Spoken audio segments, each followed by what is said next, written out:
Thanks for having me. Ned got in contact with me and he said that they'd really like to hear about my time in LA and Berlin. It sort of forced me to go through my archives, which has been quite enjoyable actually, sort of looking back at that time, because it was actually 20 years ago. So I studied at RMIT, and at the end of my third year I felt I wanted to change, and so I went and spoke to the head of the school at the time, Leon van Schaik. So Leon was head of the school at the time. He was from the Architecture Association, and he had a huge influence on RMIT at the time in the 90s. And I said, look, I'd really like to study overseas, and he recommended that I apply at SCI-Arc, which is in Los Angeles, which was a very exciting school at the time, and had all the big names teaching there when I was a student, which was pretty exciting to me. So some names may be familiar to you: Eric Owen Moss, Tom Main from Morphosis, Wolf Pre from Co-op Himmelblau. Like, they were all the exciting architects of the time. So I sent over a folio. Hi, Des. Was accepted and was the foundation exchange student at SCI-Arc. So I think there's still an exchange happening between RMIT and SCI-Arc. So I was the first one to set that up. So that was pretty exciting. So I arrived in Venice. That's my little collage, because I took it with a manual camera and we'd stick our photos together. So that's me standing on Venice Beach. It was a pretty amazing city to arrive in Los Angeles. So to give you a bit of context about what was happening in America at the time, I arrived in 1994. Bill Clinton was in power. There were the South Central riots had happened in 1992, so there was still a bit of that vibe in the streets of Los Angeles. I think it's a very different city today, but when I arrived, there was still a fair bit of racial tension. So for a young middle-class Melbourneite, that was a pretty confronting and exciting thing to sort of experience. These are the architects who were the happening thing in the 90s, and they were teaching at SCI-Arc at the time. So Frank Gehry, Eric Owen Moss, that's one of Tom Main from Morphosis drawings, and that's Hodgson Fung, fantastic temporary library that was built at UCLA. So back in Melbourne, these architects were very much influenced by what they were doing in America, so it was very exciting for me as a young student to be going to a school where I had the opportunity to actually be taught by these women and men. A week after arriving in LA, there was an earthquake, so it was 6.7 on the Richter scale, and it basically, whole freeways collapsed. And I hadn't found anywhere to live at that point, and there were no mobile phones in those days or emails, so my parents had no way of contacting me to find out if I was okay. So they contacted the Australian consulate and tracked me down. And I arrived at school on the Monday, and the head of international studies just ran up to me and said, "Call your parents." So it was pretty amazing. And actually, a lot of the discussion in the city about the impact of this earthquake was its actual bonding effects, which was interesting, that it actually brought people together. So that was another interesting thing to be experiencing in the city. I lived in Venice, and that was my car. So I had the opportunity to buy a really cheap 1967 Chevy Malibu from South Central from a Mexican family. And it felt pretty strange going into this African-American neighbourhood as a white girl to buy this car. I think my naivety protected me. So because SIAC at the time was in Marina del Rey. It's now located in downtown LA, but that's another interesting thing about Los Angeles at the time, is that the downtown was predominantly Latino, African American, and yeah, I mean, I guess it was what happened to Melbourne a long time, like in the 80s, but I think downtown LA is very different today. There's a lot more people living there, and it's been regentrified and revitalised. But when I lived there in the mid-90s, it was considered a pretty ghettoised, scary place. So this is where I lived in Venice. I'm in the lower orange area, so I was about 800 metres from the beach. It was a pretty interesting neighbourhood to live in, and another interesting thing about my neighbourhood, it was called Oakwood, so it was one of the few African American owned neighbourhoods, and so the domestic staff had over the years purchased land, and the closer you got to the beach, the whiter and more expensive it became, which is pretty much similar all over the world. But I think that was one thing that I really noticed as a visiting international student, was that spatial separation, spatial, socio-economic, racial separation in this city. And that upper orange, what I've highlighted was there was a really fantastic Frank Gehry building just around the corner from where I lived. It was BAM Studios and Frank Gehry, and it was actually Dennis Hopper's house. And I think Dennis Hopper chose to live in this neighbourhood, quite tough neighbourhood, rather than live in Tinseltown. And I think Gehry captured that in terms of a sort of contextual response really brilliantly. It's one of my favourite projects. And then that lower one on the right is his own house. So I guess in terms of my own work in Melbourne, I relate much more to this early work of Gehry's than his current sort of curvy titanium stuff, because he was dealing with very, well, smaller budgets and very basic raw materials and really expression structure in his early work. So this was my neighbourhood. Well, these are some images I took of LA, and the double image down there is of the downtown. So these beautiful old theatres and what was once a very grand part of Los Angeles have basically been abandoned, and a lot of these have been taken over by clothing stores and the rag trade, so they were full of people selling material and stuff like that. The other thing which was a real challenge to me was how car dependent the city was. Having come from Melbourne, and also as a young woman feeling safe in the street and safe to ride from RMIT at 2 in the morning back to where I lived in Fitzroy. I could do that and feel okay, but that was just a complete no-no in Los Angeles. So again, it was just reinforcing that idea of public space being quite a threatening, dangerous place, not a safe space. And I guess that's what inspired my first project when I was there.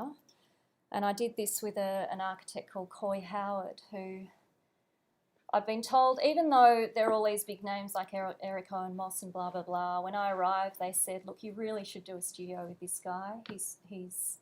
You'll learn so much. And I did, and he actually teaches also at an art school.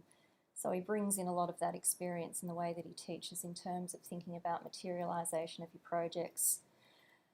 So my first project when I was at SIAC, and this is all hand-drawn, guys, like tracing paper and ink,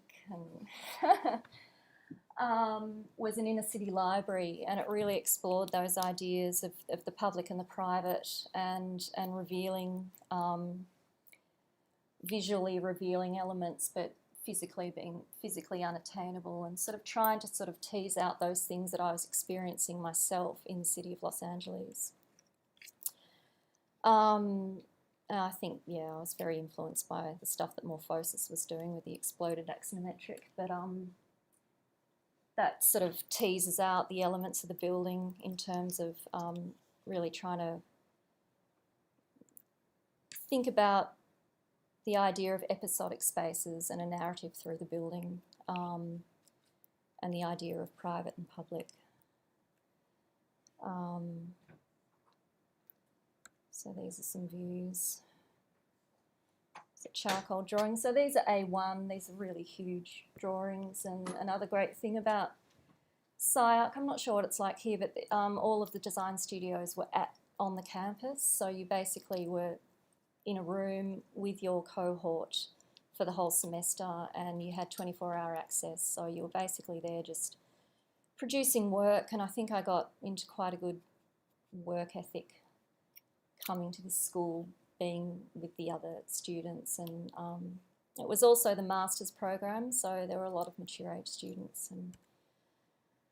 And so this is the outside of the inner city library looking in, sort of, so you could connect with the material and the spaces from the exterior, but not be allowed to enter, sort of playing with those ideas. Another studio I did was with a social theorist, I guess you'd call him, Mike Davis. This wasn't a design studio, it was a theory class. He's written quite a few books. One was City of Quartz about Los Angeles, but his class was set in Vegas, and he actually took us down there on a field trip. And what we were looking at was this phenomena of the trailer park home and these transient, semi-permanent homes, and this huge growing underclass in America. And I think it's probably going to quadruple beyond belief now that Trump's in power. But it was another confronting part of being in America. I believe there's a third world class alive and well in America. It's I mean, we're very lucky in Australia to have social welfare and all these things we take for granted, but most, the underclass in America can't even afford dental care or basic medical care. So I think Mike Davis was doing a good job of, because I mean, to go to university, you need to be quite privileged in America. It's bloody expensive. And I was lucky to be there as an exchange student, paying HECS back in Australia. But he was doing a good job of trying to, I guess, broaden the students' minds about some of the real issues facing America and how architects might deal with those issues. When I was in LA, Liebskin set up an office in LA. He was teaching at UCLA. So I went and knocked on his door and said, "Can I work for you?" And he said yes. So it was a small office at the time. There were only, I think, seven. I think there were 2 project leaders and then all pretty much student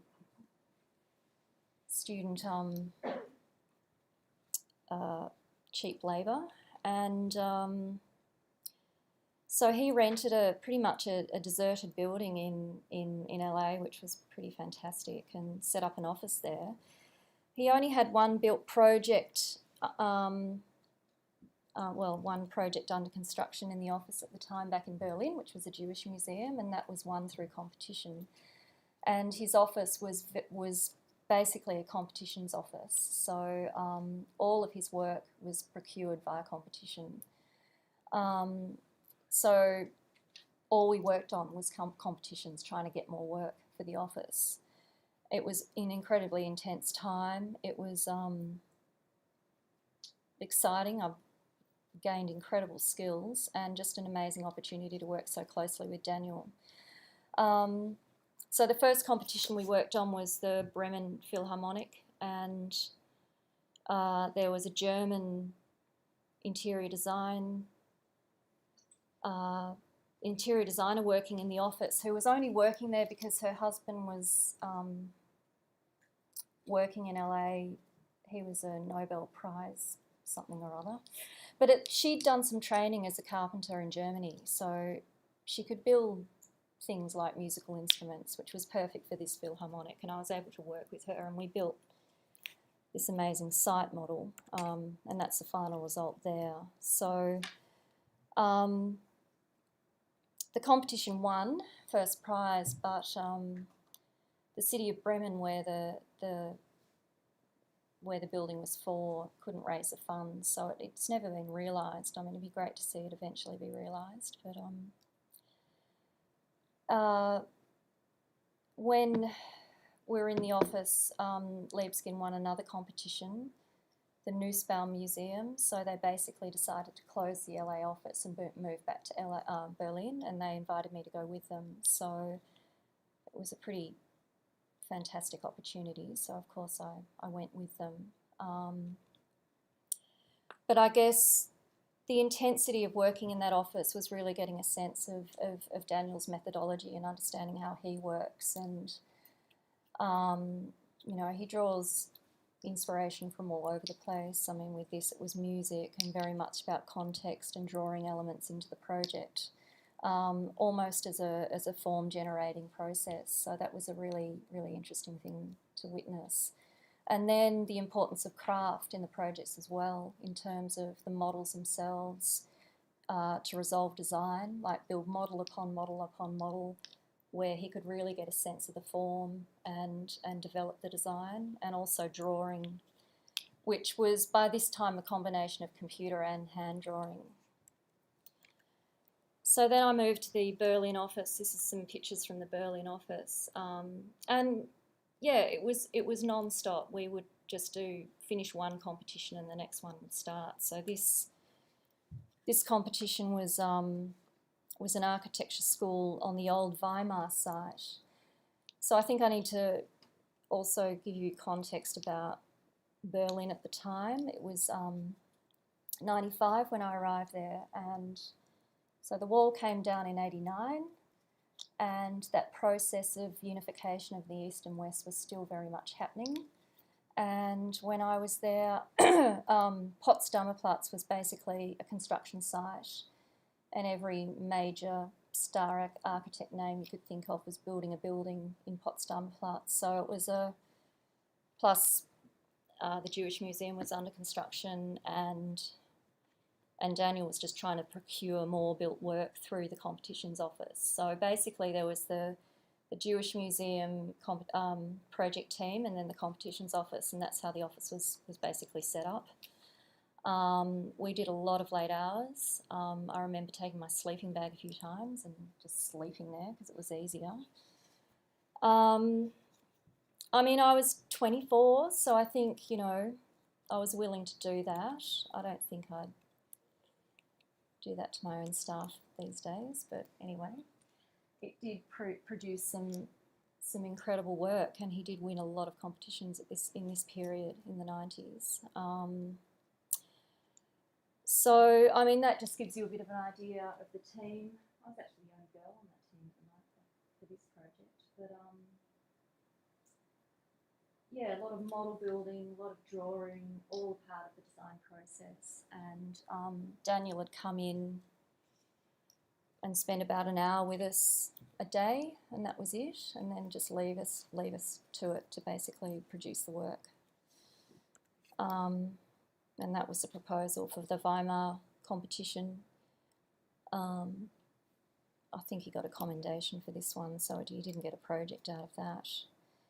And another competition that he won while I was in the office was a V&A extension, but that's never been realised either.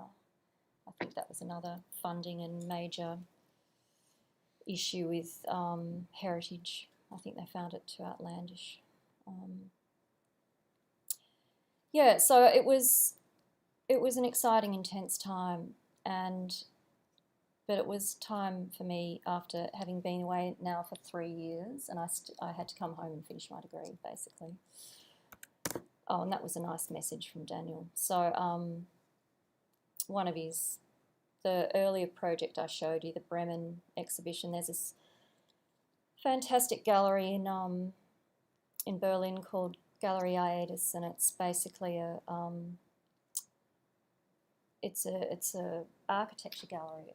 It only exhibits architecture work, which I must say, when I was on council with the institute, I said you should reserve one of the rooms in this new building on Exhibition Street as a gallery, that could rotate, architects' work. So back to Melbourne, back to finishing my thesis. Look, I've just put these drawings because I came back being able to draw like a laser printer, and even though everyone was doing computer-generated stuff, it just didn't make sense for me to suddenly try and take that on. So I did my thesis all hand-drawn. There's just a couple of drawings from that. Corrigan. Okay, so he was one of my tutors at RMIT, and look, it was a fantastic studio in terms of the way he ran it and what he exposed us to as students. When I ran a studio with him, he was working closely with Barry Kosky, who was a director, and a theatre group called the Gilgud Theatre, and they were doing the Dybbuk. So as a class, Corrigan would basically take us all to help paint sets and build sets, and then we got to sit in on rehearsals and see them rehearse, and then get to go to some of the shows, and that was a brilliant thing to see in terms of Corrigan's involvement in the actual set design and the costume design, and how immersed he became in that. And then back in the actual design studio, some of the tasks were to design a staircase to a piece of music, and really challenging us to think about space and architecture in a different way, and draw on art, music, theatre, literature as a means of inspiration. Then there was the opportunity to work with him on the Federation Square competition, and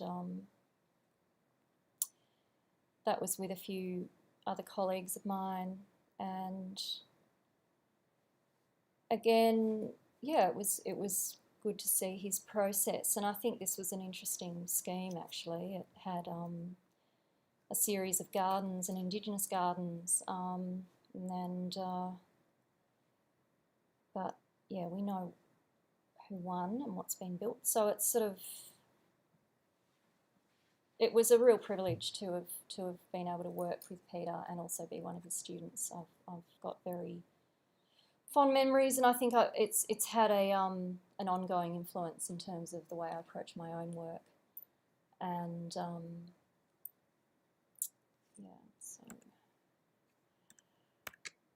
so my own work. So look, being involved in competitions is still something important that I believe is important to my practice. I think I wish there was more of a culture of competitions in Australia in terms of work being procured, and I think it's really disappointing that competitions like Flinders Street Station, the process has occurred, someone's been told they've won, and yet we're never seeing it being built, and I think that's not great for our profession, and I think you can get great results out of competitions as a means of procuring work. This was my proposal for the Venice Pavilion, and this was a competition run by Ronnie D'Stasio from D'Stasio Restaurant, who was a huge supporter and trying to promote the whole idea of the Cox building being replaced. And now, of course, it has been, and there was an official invited competition, and I think there were a few gripes in the architectural community that should have been an open competition. But anyway, it was an invited competition, and the DCM building sits there now. My proposal was a ribbed steel structure, which I wanted to read like a terrain, with a bridge that actually cut through the canal and angled around a fire pit that when the whole gallery was open and in use, this fire would be burning the whole time and people would stand around it as a sort of gathering space. As an acknowledgement of the important, the sort of cultural Barbie and also that Indigenous element of, well, the importance of, well, fire as the gathering space and that primal element as well.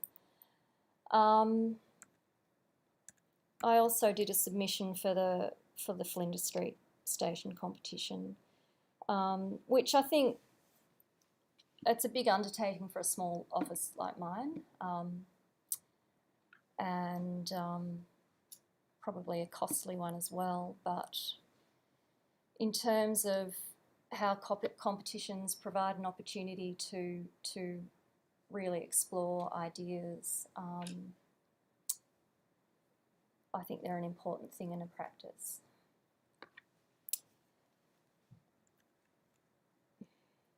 So my competition entry was looking at how to bring back landscape into that space, and it was called Station Park, and it was basically a grid shell structure that unified the whole site.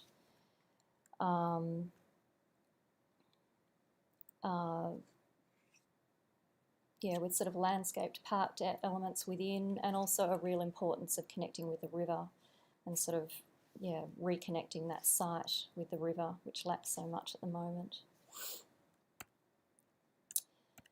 Another aspect of my practice, I like to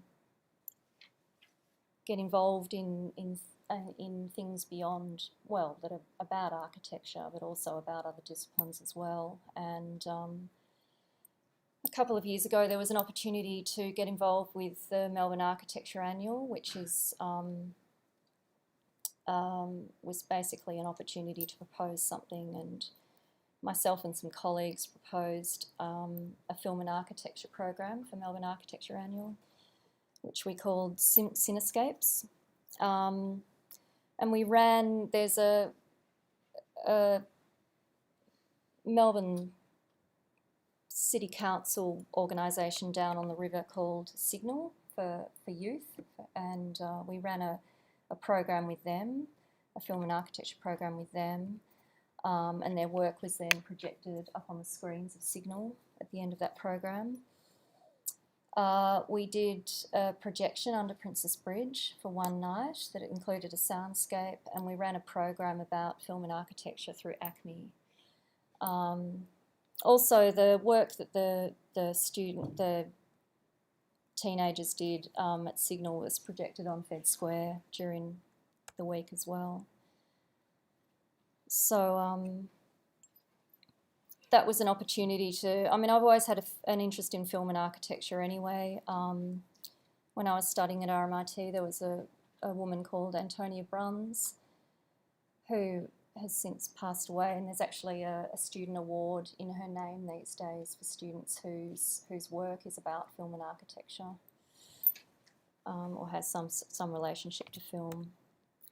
So these are some of the images of the bridge project, and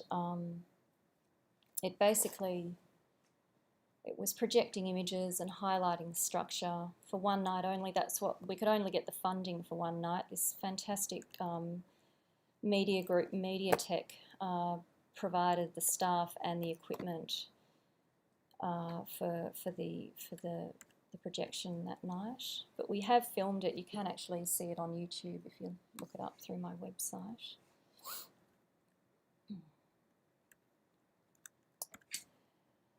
So in terms of my own work, look, I've had my practice for 7 years now, which is still a young practice, I guess, and my work's predominantly residential, and it's predominantly in the inner city of Melbourne. So I'm dealing with that inner city urban fabric, and in a way, a lot of my projects are urban infill projects, and I do draw a lot of inspiration from these sites that I'm actually working with. and the scale of my work is quite small in terms of budget and size, but you know, I'm finding that an interesting area to be working in. So I'll run through the projects and then I'll look at two in detail. This is a project in Brunswick, which was an extension to a suburban house that basically inhabited what was a driveway. So I extended out into the driveway and inhabited the driveway and created, sort of reoriented the whole organisation of the house, and the entry was then created through what was a former driveway. The form was generated through necessity of actually getting light into the space, as well as a reference to the sort of light industrial area as well. And these are all sort of, as the practice is building up, sort of small projects that I've worked on. That one to the right is called Extrusion House, and again that was providing more space for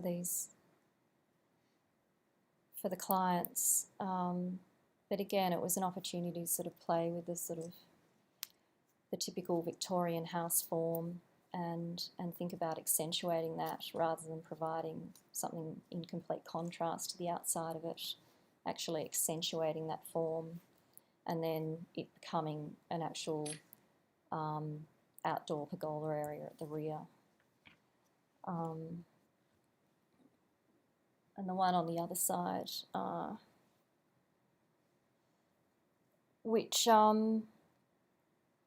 was for a wheelchair-bound client, actually. So it was about being able to get visual access into the garden and physical access into the garden at her home, which she hadn't previously been able to have, but to actually be able to connect visually with it from wherever she was inside her home. The one on the bottom is called Catherine's Veranda, and this project, the client came to me and said they wanted, you know, all these new rooms added to the back of the house, but in actual fact, the home itself was ample in terms of its size, and I convinced her to just put a veranda, which was formerly there but had been completely boxed in and was rotting away. So we actually brought the veranda back to the home in a way like an outdoor room and quite sculptural, and I just reorganised the inside of the home and actually saved her a lot of money. But I was interested in a reinterpretation of the Australian veranda. And these are some other, that's on the right is a house in Apollo Bay, which has since weathered as I'd hoped in terms of the silver top ash silvering off beautifully, and it's a very robust, tough building. I wanted it to read almost like a sort of bunker, like the coastal bunkers that you see, and it has weathered in that way, and the owners actually live upstairs, so all the living areas are upstairs, so they engage completely with the ocean and the views. And it's quite a different building to the typical buildings that you see in Apollo Bay.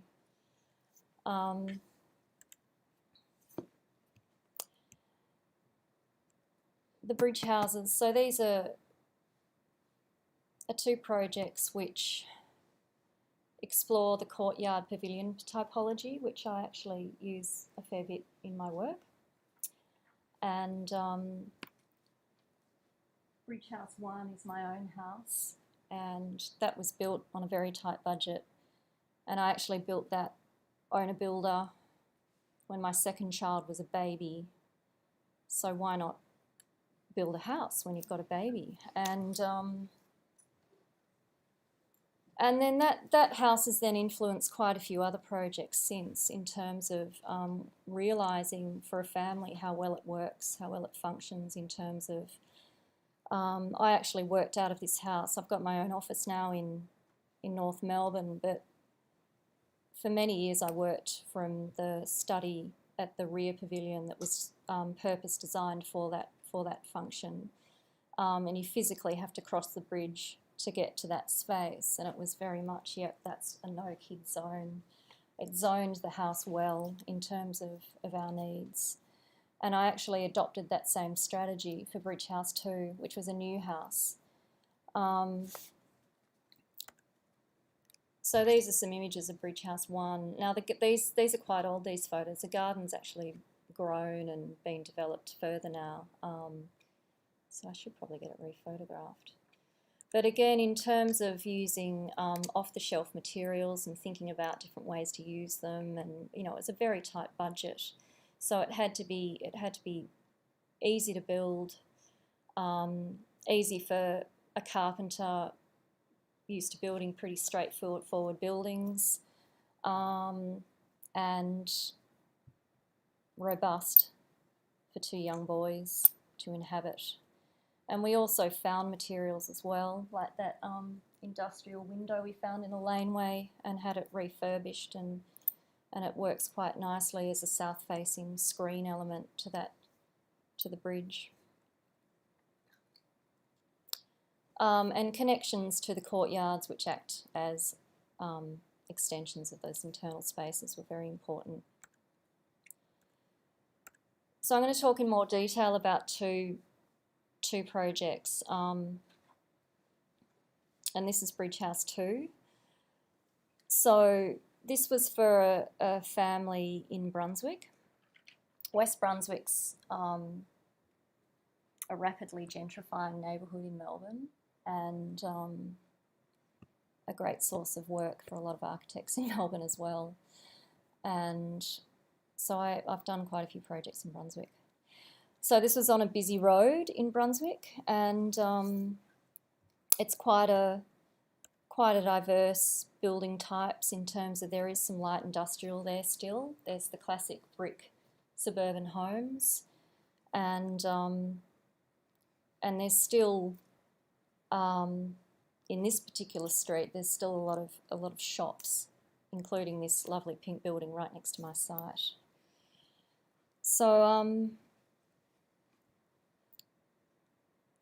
So it presents quite an ambiguous sculptural facade to the street, and the form, well, it has been informed by the fabric of the area completely in terms of taking advantage of the fact that right next door is a shop front with no setback. So that was a great opportunity for me to actually propose a studio right on the street. And although fighting for that, we ended up in VCAT, we actually successfully won, because it's very clear that this is a broad range of typologies in this street, and so that was a battle that was won well.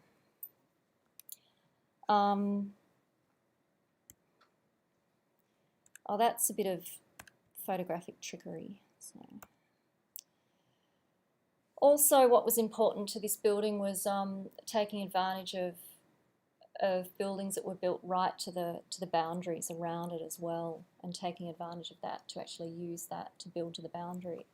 So this client had actually come to me having already had a house designed for her that she decided not to go with. That was just the typical plonk, the building in the middle of the site, garage to the boundary, 1 metre off to the side, and I think they gave her 3 metres at the back. And she really wasn't happy with that, and she also wanted a private home. She didn't want windows on the front busy street. So I really responded to that in terms of internalising the spaces and actually creating a series of courtyards. So the living spaces looked into internal spaces, and the front facade was quite a blind facade to the street.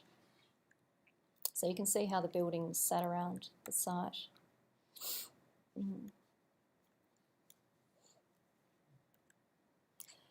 So in terms of precedents for this project, and actually a lot of my projects, there's the McGlashan and Everest Reed House, which utilises the pavilion courtyard typology, and that was actually a beach house.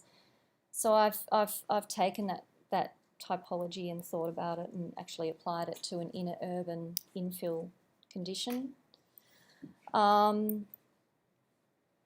guess I've looked at examples of low-cost housing types that demonstrate efficient use of space, materials and construction methods. And so included in that is also Graham Gunn's Molesworth Street townhouses, and an early example in LA, which I did visit when I was living there as well, in terms of the Mar Vista housing tract, which again was very efficient use of space and construction materials and methods as well. So I guess that's a challenge with some of my projects, is how to achieve spatially intriguing spaces on tight budgets, and I think those challenges can actually result in some really interesting architecture. So this is the layout of the house. It's basically a studio at the front, a very ambiguous blind facade to the street. We made the garden on the street indigenous planting, and the entry is actually hidden from the street, so you enter into a protected entryway. And there is quite a formal entry, and then you enter into the main living space. So again, I guess it's challenging. It's going back to thinking about smaller homes. This is under 200 square metres, and I think that this could be used as a good prototype for a under 200 square metres affordable home. And thankfully this client was really willing to think about her home in this way, and was quite happy to embrace this. So the living areas for herself and her daughters were right at the rear of the building, accessed via a bridge through 2 courtyards, and the main living areas and guest spaces in the central area, and then the studio right on the street.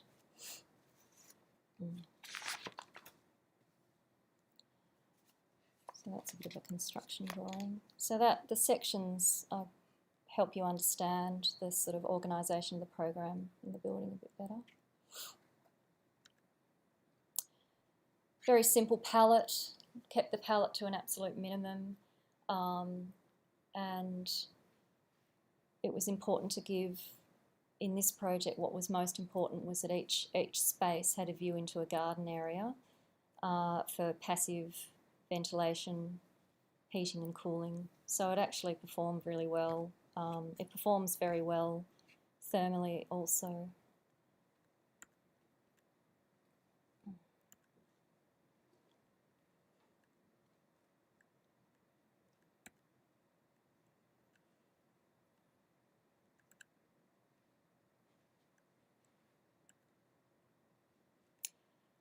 So the use of materials helps sort of curate and define the spaces as well. The main living area was a locally manufactured brick was used from Kraus Bricks in Bendigo. And that defines the main living areas, where internally you read that external form. And again, there's function to that form. It's actually letting in north light. It's not a terribly well oriented site, so getting north light into that main living space, those upper windows provide that. And all the views are oriented to these courtyards.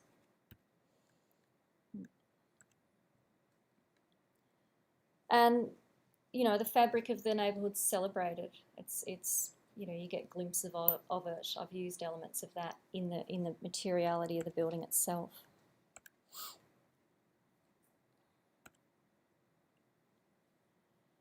And people actually comment that it feels so big and spacious. So that was I think the fact that there are these extended sight lines created through the home that sort of provide that.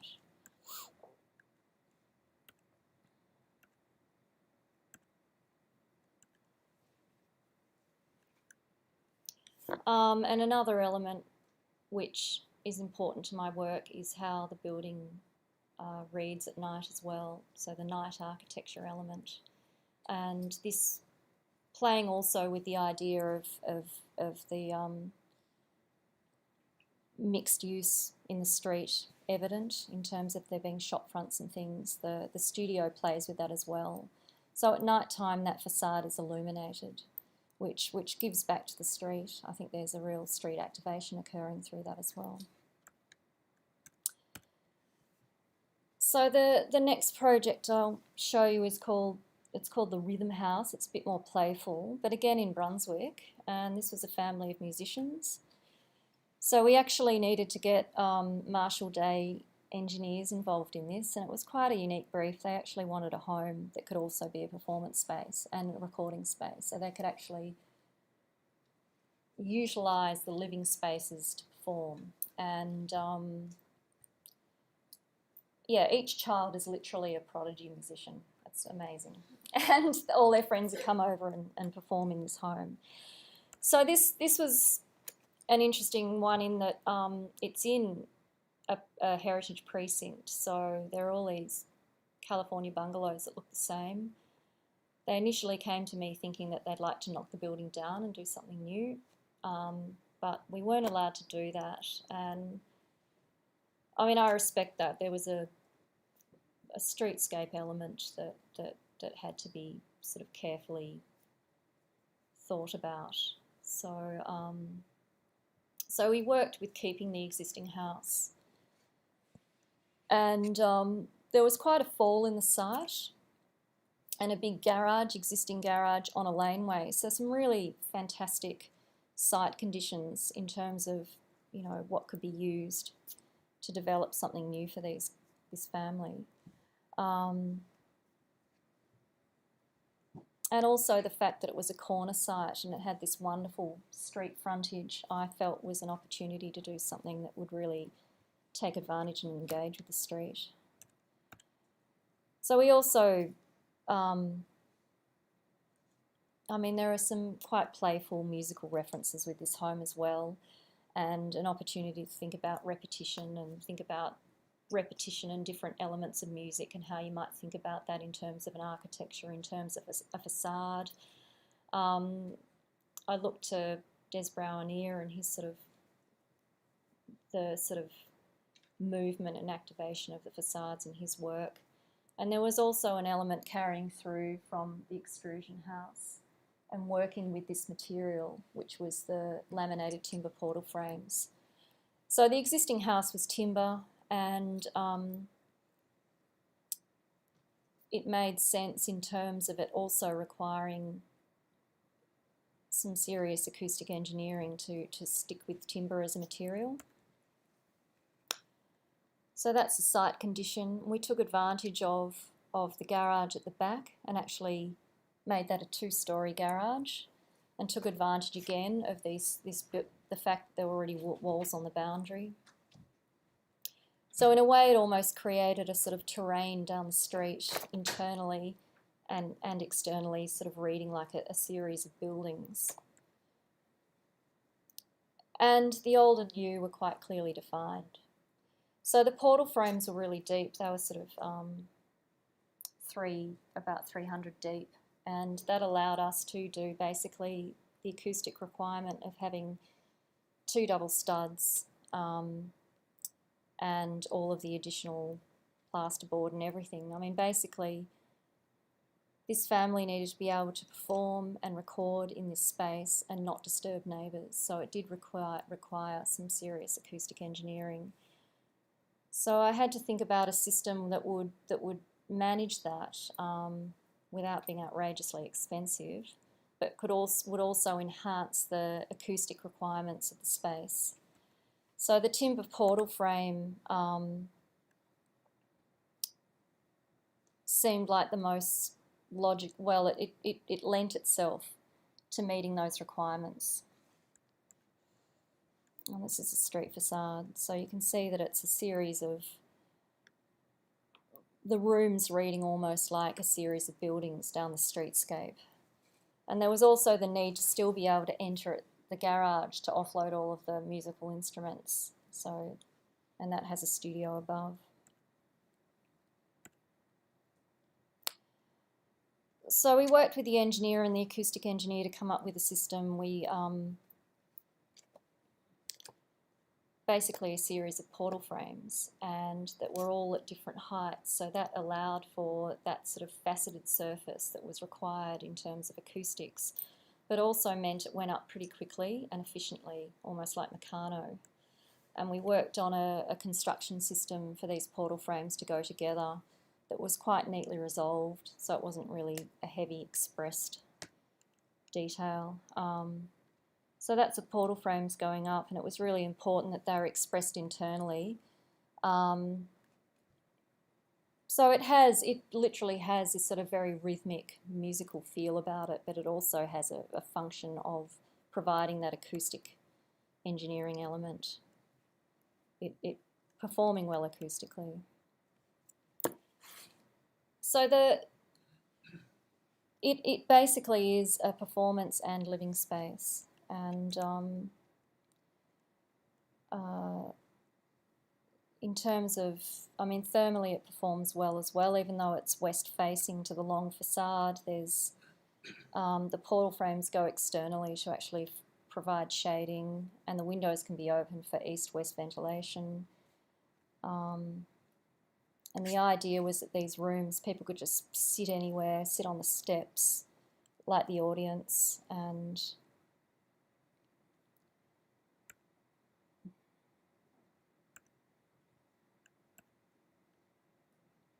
you can spill out into outdoor areas as well. And that's up in the studio, looking back over the house. And again, there's a sort of, I guess, well, that's a bit of a playful nod to the Brunswick cricket team, which are black and white, and a bit of a musical reference. And that's the family. So in terms of what's happening in the office at the moment, there's at the far left,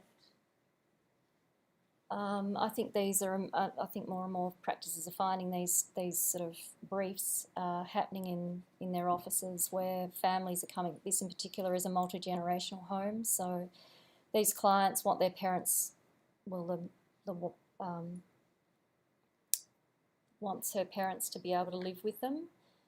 So I'm developing a design for them that is basically a self-contained unit at the back of the home, but also again utilising the idea of the courtyard and providing a communal space between the two homes. So there's actually a protected communal space where the parents and the daughter and her partner can actually gather in a communal area as well.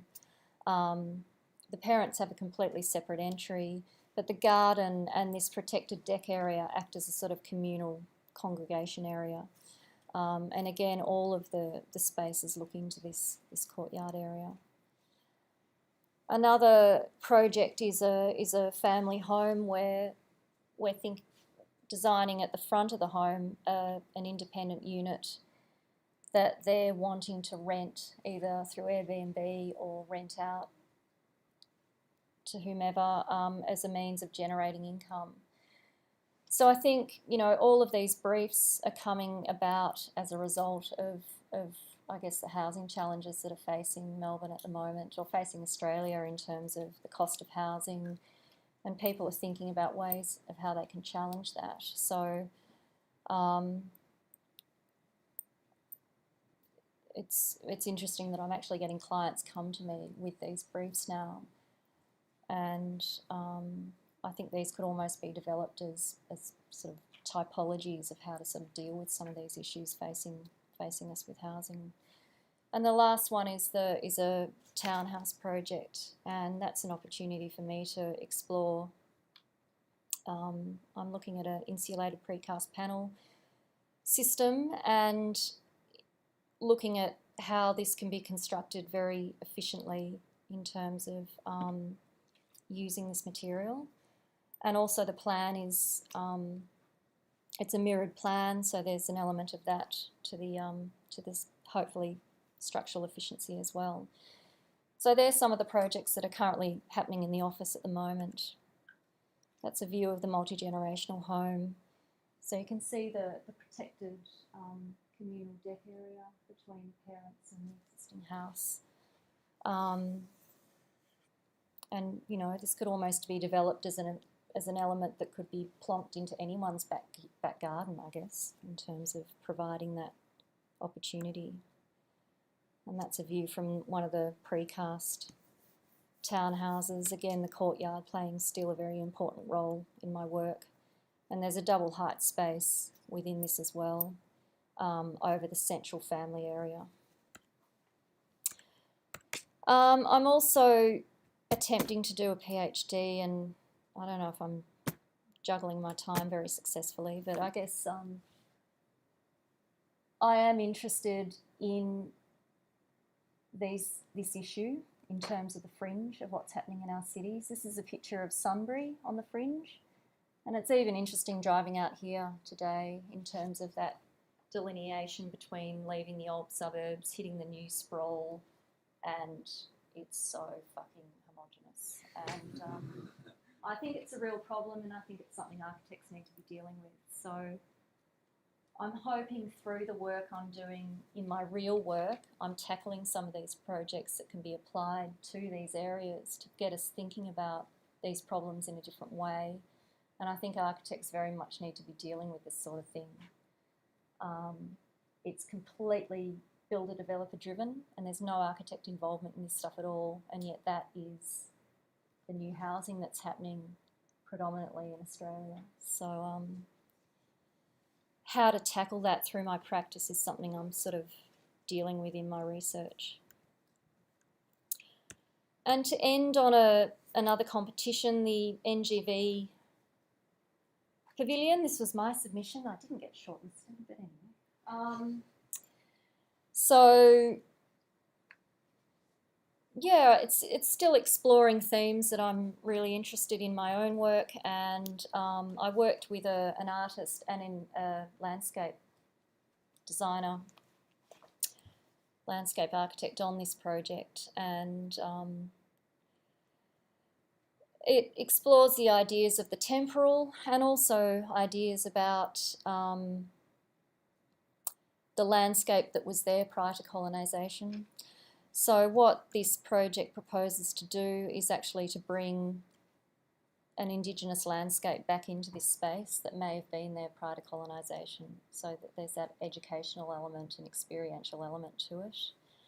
And I actually used a strong existing element within the site to actually orient and site my pavilion, which is the bluestone seat, from which, yeah, my pavilion very much sits in relation to that.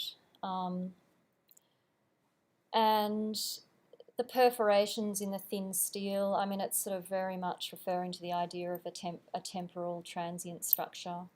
And the poles are